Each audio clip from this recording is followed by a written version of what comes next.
financially with some of their pilotless target aircraft. Information related to some of these sorts of projects, if it was to be released to the wrong party, then it would have very adverse effects on Australia from a financial point of view. Any surviving documentation would be in Defence Central somewhere, but also probably overseas with the ally. And there may even not be anything left in Australia, because bearing in mind it would have been very highly classified and could well have been destroyed, as so much of that sort of record is after a period of time. So it's no wonder that I haven't unearthed any official records on Westall, but it's clear the authorities had something to hide. Just got called into the gymnasium and then these people spoke and, you know, they just sort of said, oh, well, what you saw was sort of an experimental thing and, you know, we just don't want anyone talking about it or it going any further. So how many people were there that came and do you remember? I think there was 5, from memory. And they were they men and women or? Yeah, I think there was 3 men and 2 women, from memory. So I'm not 100%. Sure. And do you remember if they were wearing uniforms? Some were in uniforms? No, they're just in plain suits. In suits? Yeah. And did they explain where they were from, who they were? No, not really. Just a couple of the teachers said afterwards they're from one of these experimental mobs to do with the armed forces and stuff like that, and that was sort of the end of it. It had to have been something that we were working on and we knew all about it. We were in on it, even though we mightn't have known the detail. To have responded, that's one of the... That really, to my way of thinking, that's the key, is the fact that we whoever it was, the authorities, responded so rapidly. Now, they must have just about been sitting on the trucks with the engine going. And perhaps they were. Perhaps they'd received technical intelligence that there was something going wrong with this experimental craft and they weren't sure where it was going to land, but they were ready to go get it as soon as it did land. It sounds like a rational, logical explanation, but it needs then to be supported with evidence. If you think about how the people described the shape of it, the speed, the manoeuvres that it made, there's nothing around today that comes close to that. The final proof might be, for example, getting a piece of the flying saucer and examining it, subjecting to scientific examination, and finding that it's of an element that is not manufactured on Earth. Now, that would maybe be the final proof. We haven't got that. So we're still at the circumstantial evidence stage, and whether that leads you to say, well, these are from outer space, they're interplanetary spaceships, or not, is a philosophical question. It's a question of what you yourself feel is proof. A yellow sign. I crave the proof that can be held in my hands and touched and smelled and measured. But I think we need to make room for a little mystery in our lives as well. I reckon somewhere in this area. I believe truth can exist without proof of it, and I see a real truth in the stories and memories of the witnesses. We're probably... Even if it doesn't answer the question, what was it that flew over Westall? What I saw, I believe, is what a flying saucer has left behind. Professor James McDonald looked for proof in statistical data. His research brought him to Australia a year after the Westall sighting. I'd ordered some of his papers from Arizona University, hoping to find something about Westall. Wow, what is all this? There's a lot of stuff here. James McDonald's journal. His trip to Melbourne. There'll be stuff in here about Westall. Has to be.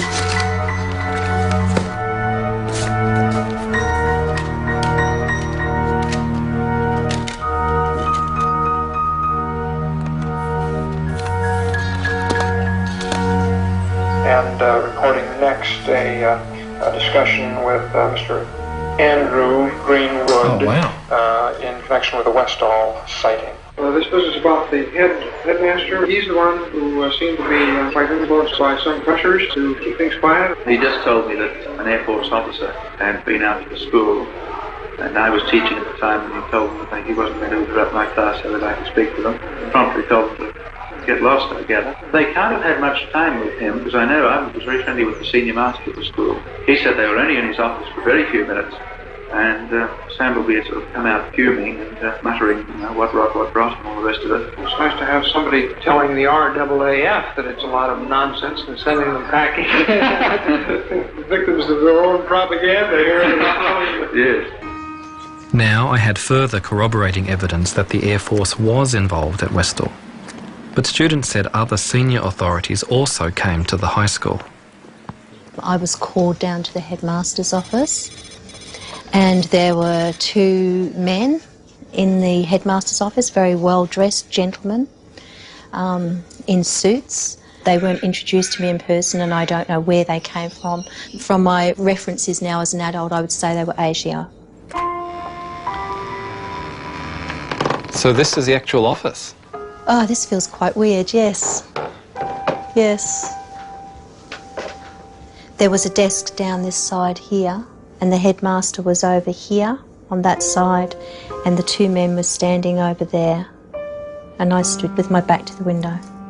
Only one man spoke, and he started off by, we'd like you to go through what you said happened yesterday. He was firing questions at me fairly rapidly. Then we went into, oh, and we suppose you think you saw a flying saucer. And I'm like, well, I didn't say that. I said I saw an object, and we suppose you saw little green men. Can you remember how you felt once it was over? When I was actually in the confrontation situation with the men, I felt very, very angry.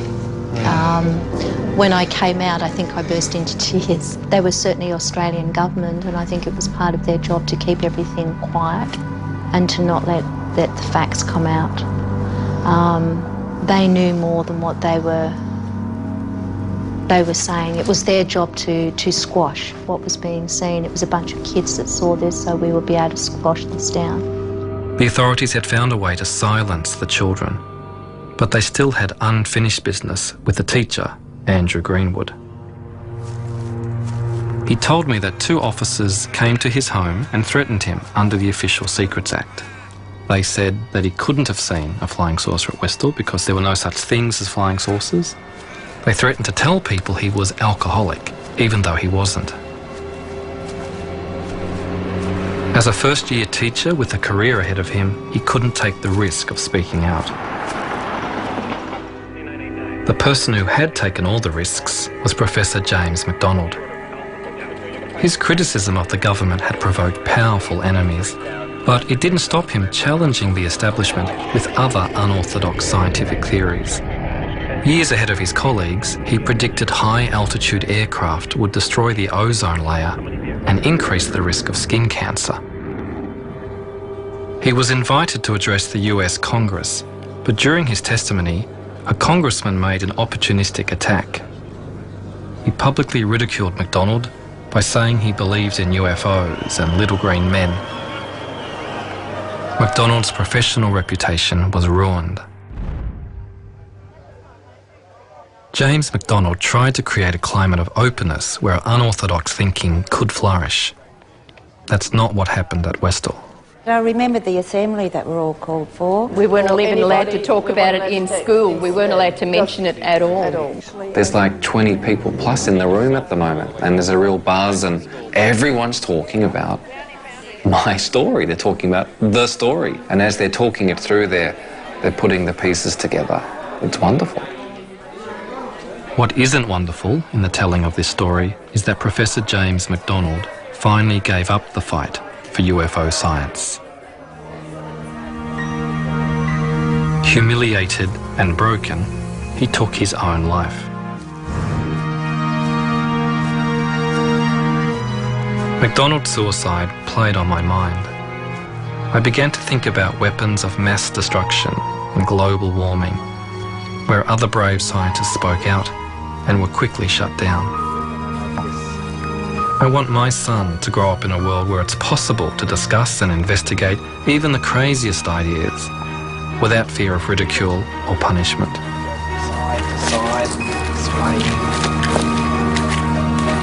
That's fantastic. Was it something from another planet at Westall?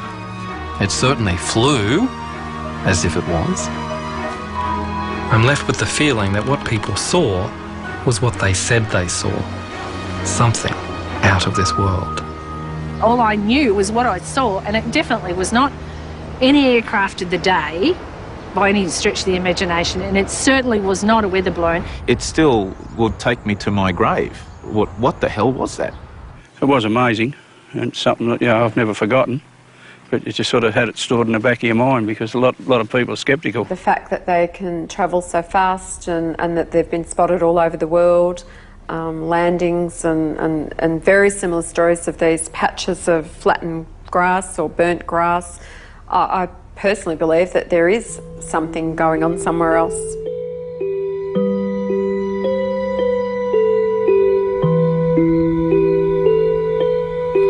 I believe there's life out there is. I don't know what they look like, but I'm not afraid of them.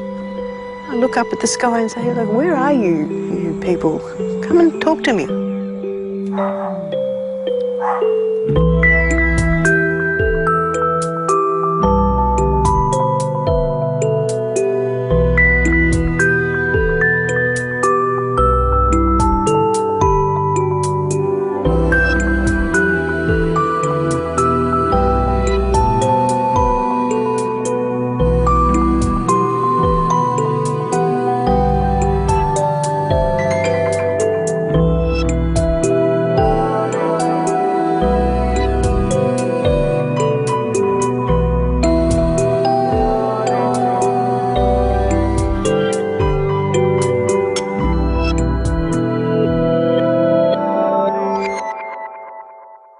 Suits and... In suits? Yeah.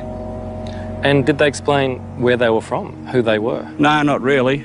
Just a couple of the teachers said afterwards they're from one of these experimental mobs to do with the armed forces and stuff like that, and that was sort of the end of it. It had clear the authorities had something to hide. Just got called into the gymnasium, and then these people spoke, and they just sort of said, "Oh, well, what you saw was sort of an experimental thing, and we just don't want anyone talking about it or it going any further." So, how many people were there that came, and do you remember? I think there were... So probably overseas with the Ally, and there may even not be anything left in Australia, because bearing in mind it would have been very highly classified and could well have been destroyed, as so much of that sort of record is after a period of time. So it's no wonder that I haven't unearthed any official records on Westall, but it's clear. Financially, with some of their pilotless target aircraft, information related to some of these sorts of projects, if it was to be released to the wrong party, then it would have very adverse effects on Australia from a financial point of view. Any surviving documentation would be in Defence Central somewhere, but also... It was 5, from memory. And they were they men and women, or? I think there was 3 men and 2 women, from memory. So I'm not 100%. Sure.